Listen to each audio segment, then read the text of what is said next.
Olá, este é o Memórias do Poder Legislativo, um programa idealizado pela Associação dos Parlamentares do Estado de São Paulo. Hoje recebemos no estúdio da TV Alesp o sempre deputado Jair Andreoni. Começamos esta conversa na semana passada, né, deputado? Muito obrigado por seu retorno e eu acho que seria de bom tom... Prazer, tudo meu. Muito obrigado. E seria bom a gente fazer uma retrospectiva do que nós conversamos, né? O senhor tem uma vida política muito intensa, que começa lá na PUC, em São Paulo, né? O senhor nasceu aqui na capital paulista, faz uma retrospectiva para a gente voltar no assunto que nós tínhamos parado lá em 1985, quando o senhor vem aí... Não, 82, quando 82. O senhor vem aqui para casa, Assembleia Legislativa, e depois... ao sair novos caminhos junto ao Executivo. Mas vamos fazer uma retrospectiva dessa sua participação política. Tá bem.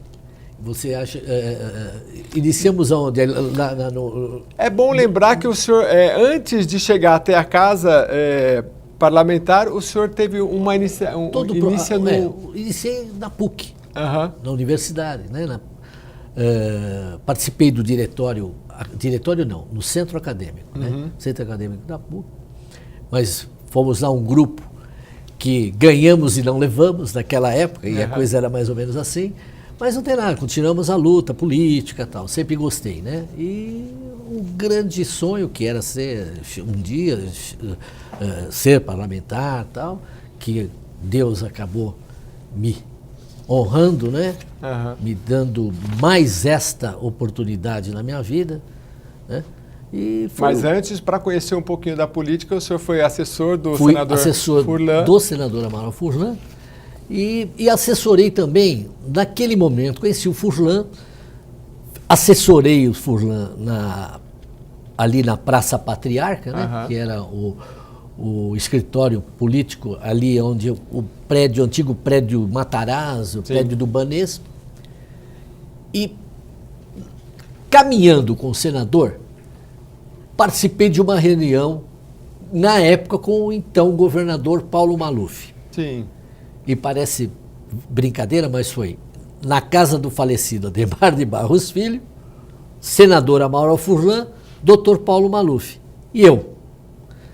Dessa conversa, doutor Paulo, eu conhecia o doutor Paulo Maluf já desde a Associação Comercial, mas de vista, cumprimento nas festividades, mas não tinha um contato direto. Aí tivemos um contato direto. Aí ele falou: Furlan, vou ficar um pouco com o Jair. E aí eu acabei fazendo uma assessoria, ele fez lá naquela época ele nomeou 10, 15 assessores, assessoria especial. Na época teve até uma publicidade de imprensa e tal, ele nomeou um pessoal, assessoria, eu tenho essa carteirinha até hoje, assessor especial do governador.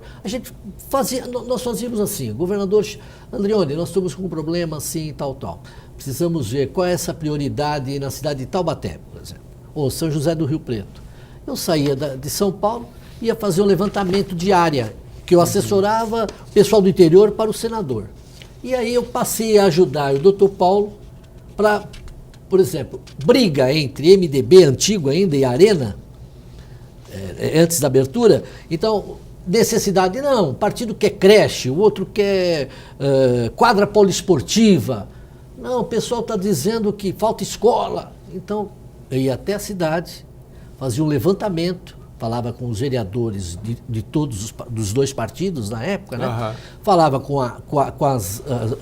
falava com a maçonaria, falava com Rotary, com Lions, com a igreja, e fazia um apanhado geral e levava para o palácio. E aquele era um tempo muito, como se diz no popular, no tete-a-tete, era né? No tete-a-tete. Porque não tinha nem as redes sociais de hoje e nem os programas televisivos na época das eleições também não, era muito palanque, né? Era palanque, então, mas nós fazíamos esse trabalho com o governador pessoalmente. Sim. E até lá conversava um por um e eu vinha com o relatório, né? O doutor Paulo sempre acreditou muito em mim, né? Entendi. Mas é importante destacar que depois desse processo o senhor ajuda a fundar o PTB. Aí é isso. Aí eu ajudo a fundar o PTB com a Ivete Vargas, começou a abertura política, né, no Brasil, que entrou, que foi planejada e armada por Golbery do Couto e Silva, né? E era um momento de uma efervescência política muito grande, né? Porque encerrar aquele período militar e começar a abertura não foi fácil, né? Não foi fácil. O senhor estava no PTB, fundando o PTB naquela época, em 1979. Mais ou menos.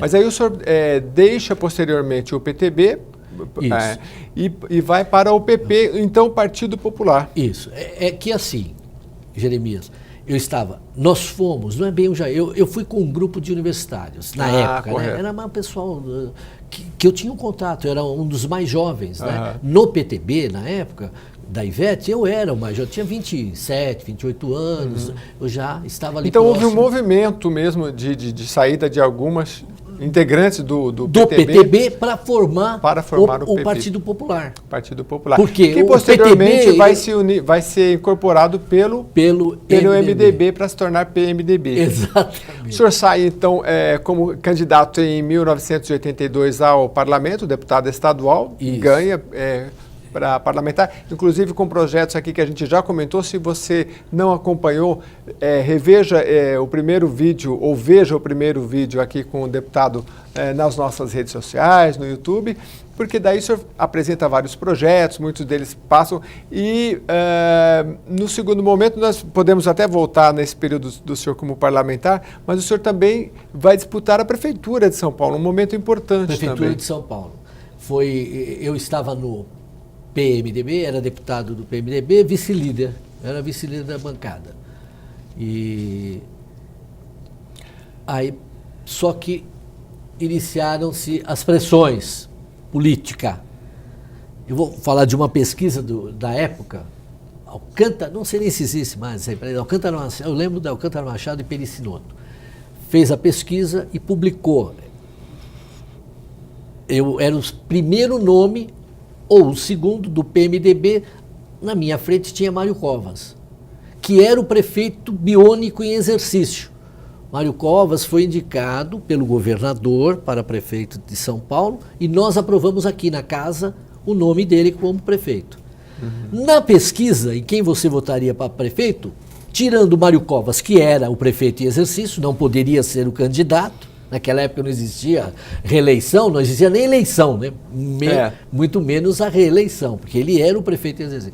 O próximo nome do PMDB era o meu. Era o seu. Mas tinha um adversário forte lá também, que era Jânio Quadros. Não nesse momento. Não, no PMDB era assim. Olha, não dentro do PMDB, disputando a prefeitura depois. Sim. Eu tinha 4%. O Quércia, que era o vice-governador de São Paulo, tinha 2% nessa pesquisa. Poxa. O Suplicy, o senador, ele com o PT junto tinha 5%. Poxa. Entendeu? Eu tinha como nome, porque essa pesquisa eu já havia saído do PMDB. Saído não, eu estava saindo do PMDB por pressão. Sim. Então eu tive 4% como nome. Entendi. Entendeu? O Suplicy teve 5%, você vê, era uma força, né? Porque ele tinha todo um partido formado que era o PT, que vinha crescendo. Ele tinha 5%. E nós saímos do PMDB, em conversa política com o falecido Adhemar de Barros Filho, saí do PMDB para ser o candidato a prefeito pelo PDT. Certo. Perfeito? Que para voltar na história, na abertura MDB e Arena, surgiram aqueles partidos, o PTB lá nessa origem que o senhor participa. Isso. E aí surgiu o PDT. Para frente veio o PDT. Assim, Exatamente. O PTB era da Ivete Vargas. Ela se sentia, né, por causa de Getúlio, que era tio, né, sobrinha de Getúlio Vargas. Mas o Brizola, pelo passado também de PTB antes da ditadura, quando ele retornava do exílio, ele pleiteou o PTB e brigaram até juridicamente, né? Foi uma coisa pública. E o PTB acabou ficando com a Ivete e o PDT com o Brizola. E aí o senhor vai para o PDT? Aí eu vou para o PDT como vice-líder do PDT, fiquei como vice, saí do PMDB, fui vice-líder do PDT, candidato a prefeito, que era o acordo político que nós tínhamos feito. Tá. E era uma época que o Brizola, no Rio, estava com... O Brizola, governador com uma grande ascensão. Eu me lembro que foi um pouco da época do CIEPs também, não foi? Isso. Que se tornou conhecido nacionalmente. Isso. E muita gente que não sabe, foi um pouco de um modelo como a gente conhece aqui na capital do CELS, por exemplo, que eram aqueles grandes instituições em que os alunos podiam passar o dia todo ali e fazer diversas atividades. Isso. Tinha um programa político muito forte, né, do Brizola na época. Tinha. E eu fiz quando eu saí como candidato, nós formamos um grupo de 50 professores na época que formaram esse chamado Escola Permanência, que seria isso. Escola Permanência, aqui em São Paulo. E aí eu consegui ter o apoio do partido do PDT, que era o comandante do PDT naquela época, era o Adhemar de Barros Filho. Quando eu apresentei um projeto de prefeitura nos diretórios, porque na época eu fiz, eram 30 e poucos, 37 se eu não me engano, hein? Se não me falha a memória, os distritos da capital. Eu fiz 37 palestras, uma em cada distrito eleitoral de São Paulo, capital. E como o nosso programa era um programa interessante, eu acabei conseguindo apoio, principalmente da juventude na época. Eu era jovem, então o pessoal mais jovem acabou me apoiando, né? E essa época o senhor estava aqui no parlamento porque o senhor foi vice-líder do PDT na Assembleia Legislativa. Porque o deputado também não precisa se desvincular para poder sair candidato a prefeito. Nós fizemos essa conversa com o então presidente do PDT, que era o Adhemar, só que Freitas Nobre, que era líder do PMDB há 20 anos lá em Brasília, fez um acordo, quer dizer, que ficou-se sabendo, iniciou com Brizola para sair prefeito de São Paulo. Aí houve embate. Jair com o Freitas. Eu fui ter uma conversa com o Freitas Nobre. Não uma, mais de uma, 3 vezes pelo menos. Eu falei, eu respeito o seu tempo de político, eu sou mais jovem, eu saio a vice na composição de chapa. O Freitas, ótimo, Andreoni.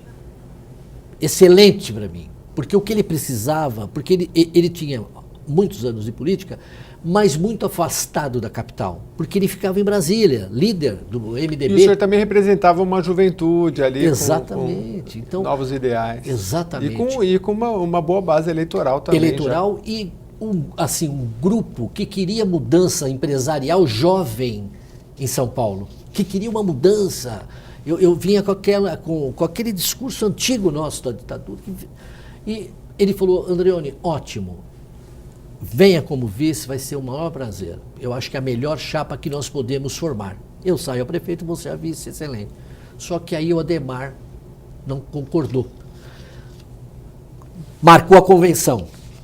Uma semana antes da convenção, o Adhemar chama todos os diretórios e constata, o Jair ganha a convenção do Freitas Nobre. Isso foi público. Ele suspendeu a convenção, marcou para mais 15 dias e saiu ele, Adhemar, como candidato a prefeito. Entendeu, Jeremias? Lógico que ele, como candidato, ele era o dono do partido, ele que formou o partido e tal. Então, eu fiquei com uma possibilidade pequena. E fiz 33% ainda da convenção. Mesmo assim foi bem expressivo, né? Isso. Bem expressivo. Agora, o senhor, uma curiosidade, o senhor nasceu em São Paulo, mas foi para o Guarujá, e eu preciso passar um pouquinho por essa história, né? Tá. O senhor foi para Guarujá em que período? Não. Hoje o senhor mora no Guarujá? Hoje eu moro no Guarujá. Isso. Litoral de São Paulo. Litoral. Eu já estou no litoral, já há muitos anos, né? Mesmo na época como deputado, eu sempre mantive lá um imóvel lá, uma casa, né? Um apartamento pequeno lá. E eu tive durante muito tempo, né? E mantinha lá e mantinha minha casa aqui. Né? E no ano 2000, eu não sei, é isso, quer dizer, no ano 2000 eu acabei saindo vice-prefeito lá. Ah, candidato a vice-prefeito. A vice-prefeito. Guarujá. Isso. Entendi. Entendeu? Fizemos a... faço política, né? Você Aí sabe não dá, que né? a gente não para, né? Aham. E fui para lá, acabei. Eu tinha uma boa conversa com o Maurici Mariano, que era o prefeito do Guarujá, com o pessoal. Mas acabei disputando lá, participando. Eu fiz mais um atendimento político lá do pessoal. Ô, Andreone, vem participar, tal, tal. Eu tinha um grupo de alguns partidos, saí lá como vice numa composição para compor uma harmonia, né, da cidade. Lá. Aliás, o senhor, aqui no Memórias a gente pode falar, né? O senhor já completou mais de 6 décadas, né, de aniversário. Já. E o senhor, Mas, a vida toda quase solteiro e veio se casar agora há pouco tempo. agora, É mesmo? casei agora, Com a faz Silvia. 30 e poucos dias aí, 1 mês e pouco de casamento. A dona Silvia, que é desembargadora, Desembargadora. Ela ainda está... Ela trabalha, ela teria já prazo, né? Tempo Aham. de aposentadoria, ela tem mais de... E uma história já tem interessante, porque o senhor se formou advogado e ela também era advogada quando vocês se conheceram, já há algum tempo atrás. Eu era deputado, conheci a Silvia, terminando a faculdade de Direito, vindo para São Paulo. Ah, ela fez PUC também, será? Não. Aí nós nos conhecemos. Aham. Ficamos namorando 1 ano, mas próximo de 1 ano foi. Puxa vida. E aí nós nos encontramos em Santos. Uns anos depois, ela era juíza em Santos. Né? Nos vimos, jantamos, conversamos, porque é amiga desde de jovem, com 20 e poucos Entendi. anos. Aí nos encontramos e tivemos uma conversa em um período de, eu não lembro exatamente, 1 mês, 2 meses e tal. E aí eu segui a minha vida, a Silvia trabalhava lá em Santos como juiz, eu tinha aqui naquela época empresa aqui, imobiliária e tal, toquei a minha vida aqui e ela lá. Ficamos sem nos encontrar aí acho que 20 anos ou mais, mais de 20 anos, com certeza. E aí nos encontramos e... Nesse enlace matrimonial, olha que interessante, né? Saiu aí, É exato. muito interessante uma essa história. Agora, deputado, a gente também não pode deixar de encerrar essa continuidade da história do senhor, de toda essa trajetória, sem deixar uma mensagem também para os jovens, né? Que o senhor passou muitos ciclos pela política, né? Aí como parlamentar, deputado, candidato a prefeito em várias disputas, e foi Fui candidato a prefeito de Itanhaém em 2008. De Itanhaém também, né? Eu não me afastei da política e não me afasto, né? Eu mantenho sempre ligações com... Eu posso não sair candidato, como não saí na outra, mas estou sempre ajudando. Jeremias, sempre ajudei e ajudo, e todos sabem, sem nunca receber nada, sem interesse. Não trabalho e não ajudo alguém que eu não acredite. Posso errar, porque eu me engano, né? Mas eu não faço disso negócio. Viu, Jeremias? Entendo. Eu não faço disso negócio.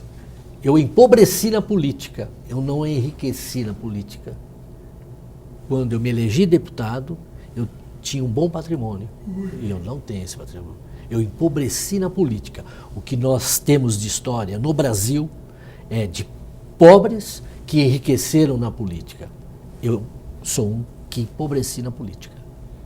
Qual é o recado que o senhor tem para essa juventude tenho o seguinte começa a se recado. aproximar, principalmente depois desse período que a gente teve Eu acho que é importante eu falar. Eu acho que assim, quando eu tinha... porque eu converso com a juventude, eu sou ativo, eu não fico em casa dormindo, eu faço palestra, vou conversar, eu não paro. Então a juventude hoje, o que você vê uma juventude largada, sem perspectiva de vida, sem chance de trabalho, sem chance de ganhar dinheiro, não tem sonho. Você vê, é um absurdo. Eu vou citar o Rio, mas São Paulo é igual. Criançada tudo com arma na mão. Ele quer ser o quê? Ele quer ser um traficante. Ele não tem dado. Quem é o líder dessa criança? Quem é? É aquele bandido que anda armado, que rouba, que trafica e que ele não tem uma opção de trabalho, de emprego. Então, E o pessoal diz, não, no período militar não tinha isso no Brasil. Eu quero dar esse testemunho porque eu lavo a minha alma, porque eu ajudei, eu fui a favor da abertura política no Brasil. Eu fui com consciência, esperava dos homens públicos como eu na época, jovens que vinham lutando, eu esperava uma mudança no país. Né? E qual foi a surpresa? Esse pessoal todo envolvido em Lava Jato, convivi com eles aqui, fora daqui, e você vê que todos eles se perderam. Eu não vou aqui falar de partido nem de acusar ninguém, mas todos se perderam na ideologia. Aquilo que se pregava, aquilo que nós, jovens, na época, nos propusemos fazer pelo país, pelo Brasil, não foi feito. Mas a Foi feita uma grande traição ao povo brasileiro. De qualquer forma... Eu acho isso independente de partido, Jeremias. Independente de PT, PDT, PMDB, PSDB, todos os partidos, na minha opinião, traíram o povo brasileiro. E os políticos que deles participaram e participam. Mas, de qualquer forma, a democracia que abre para o amplo debate é sempre mais complexo do que... Eu não sou a favor, uma intervenção, fechar. Não é isso. Mas eu acho que nós temos que passar por um processo de administrar isso. Nós temos que formar um colegiado.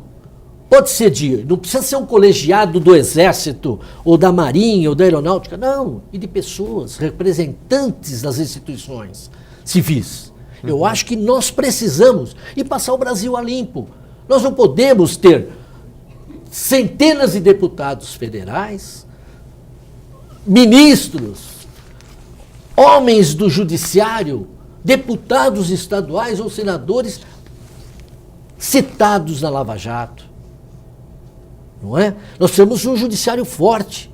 Nós temos aí juízes, desembargadores, cometendo verdadeiras loucuras. Bandido, todos sabem, a população sabe, o povo sabe, e não vai para a cadeia. Não, nós temos que cumprir. Todos aqueles que lesam o erário público, todo aquele que avança na coisa pública, na res pública, né? Tem que pagar com a sua liberdade e devolução. Acho um absurdo. Eles roubam e afrontam. Em cidade pequena, Jeremias, é um absurdo. Você vê lá o vereador, ele compra 10 casas em um mandato, compra 10 automóveis. É uma afronta à própria sociedade. É um péssimo exemplo para o jovem. É uma coisa, é uma afronta o que se faz no Brasil. Qual é a esperança? Eu tenho amigos, eu não tenho filhos, mas eu tenho amigos que têm, Jeremias, que vêm conversar comigo para ouvir uma palavra de amigo, porque eu sempre fui muito amigo, por eu até ter vivido solteiro, na política, então você acaba tendo contato com mais pessoas, mais gente. Jair, eu não sei o que falo para o meu filho. Por quê? Porque eu sou honesto, você sabe, eu tenho 2 empregos, 3, e eu não consigo comprar lá um tênis ou uma roupa para o meu filho, eu levar ele comer alguma coisa, e o filho do fulano, que é marginal, que é bandido lá, tem tudo que o meu filho não tem. E eu digo para ele, filho, seja honesto. Ele fala, para ser como o senhor, pai, um honesto pobre, o pai do fulano, que o senhor diz que é malandro, vive. Então nós temos o que hoje? Péssimos exemplos no Brasil, Jeremias. Pô, nós temos que mudar isso. Temos que formar uma frente. Eu não sei se é do Exército, da Marinha, da Aeronáutica, do povo. Nós temos que mudar. Nós precisamos lavar o país. E nesse sentido, deputado, é que eu agradeço muito o senhor numa fala que a gente vê até de desabafo, mas que é com a sua história que o senhor construiu, na colaboração de fundar esses partidos, que são os partidos que também fazem parte importantíssima da história política do Brasil, o PTB, o PMDB, todos os partidos que nós citamos aqui. E agradecemos a sua participação, deputado. Volte mais vezes aqui no Memórias para trazer essas memórias que não podem ficar esquecidas, porque com elas é que nós construímos a nossa história e que também podemos ter esta vontade política para avançar. Muito obrigado. Suas palavras finais, fique à vontade. Jeremias, eu é que agradeço, né, a oportunidade de estar aqui dando essa entrevista e desabafar, sim. Hoje eu desabafei só um pouquinho. Mas teremos outras oportunidades. Eu teria que fazer vários programas para desabafar tudo aquilo que eu acho que deveria acontecer no Brasil. A casa é sempre sua, deputado. Sempre. Obrigado, venha sempre. Nós agradecemos muito a sua participação aqui no programa Memórias do Poder Legislativo. Se você não acompanhou a primeira entrevista com o deputado, é só acessar as nossas redes sociais e está tudo lá gravado para você acessar em qualquer momento. Muito obrigado pela sua participação. Até o próximo programa.